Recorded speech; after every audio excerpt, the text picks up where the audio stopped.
Halo sahabat petani kelapa sawit dimanapun berada.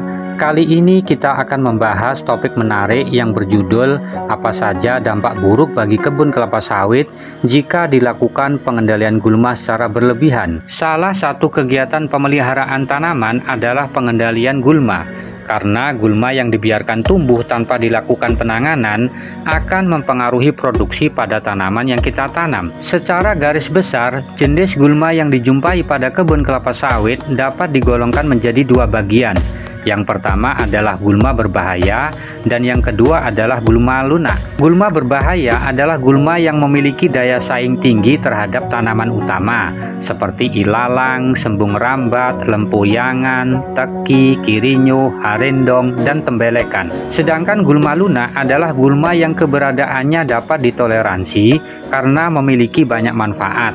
Akan tetapi jika jumlahnya sudah berlebihan juga tetap harus dikendalikan, seperti misalnya gulma pakis, rumput kipahit, dan babandotan. Pengendalian gulma di kebun kelapa sawit adalah pekerjaan penting yang perlu kita lakukan dengan beberapa pertimbangan dan alasan, yang antara lain adalah keberadaan gulma menimbulkan persaingan dengan tanaman utama yang kita tanam.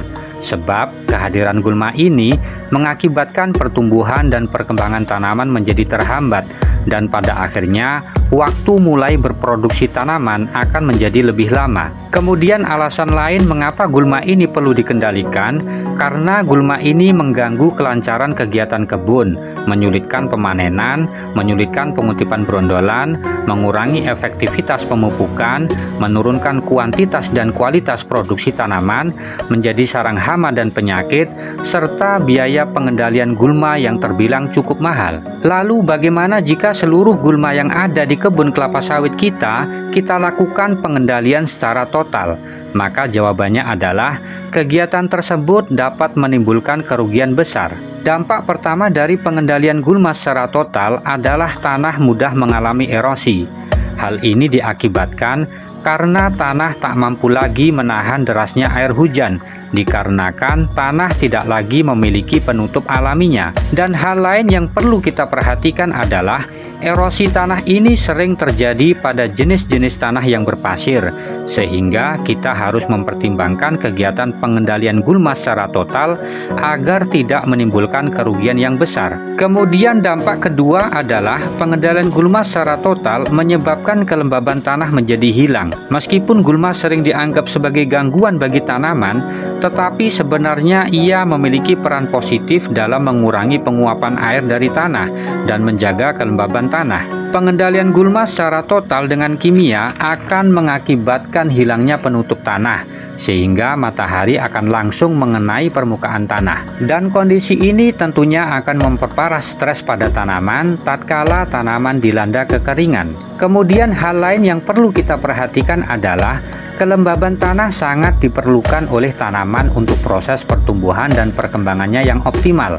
Karena kelembaban tanah yang menurun dapat mempengaruhi aktivitas dan keberadaan mikrobia di dalam tanah. Padahal mikrobia memiliki manfaat yang besar dalam membantu penyerapan unsur hara, pelarut fosfat, dan fiksasi nitrogen. Dampak buruk ketiga dari penyemprotan secara total mengakibatkan gulma lunak yang biasa menjadi sumber pakan bagi predator ulat-ulat pemakan daun kelapa sawit menjadi tidak tersedia. Padahal keberadaan gulma ini menjadi bagian penting bagi pertumbuhan dan perkembangan tanaman. Perlu kita pahami bersama bahwa salah satu faktor yang mempengaruhi penurunan produksi kelapa sawit adalah akibat adanya serangan organisme pengganggu tanaman, yaitu hama-hama jenis ulat.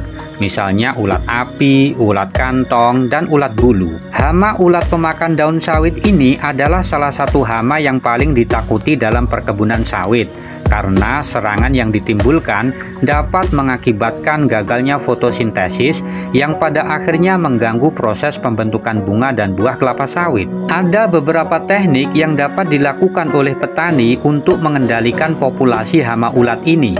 Misalnya dengan cara mengambil dan membunuh secara langsung ulat yang menyerang kelapa sawit atau pengendalian yang dilakukan secara kimia, yaitu menyemprotkan larutan insektisida.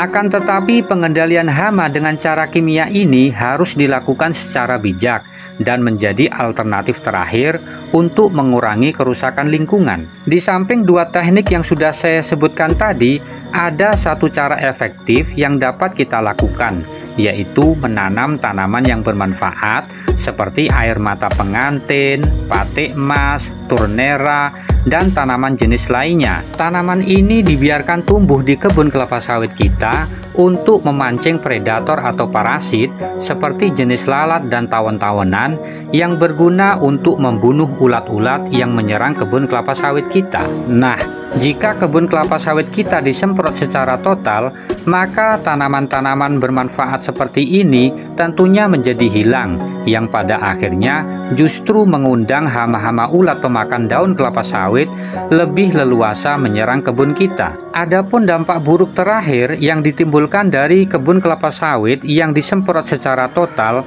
adalah kebun kelapa sawit kita akan rentan mengalami kebakaran.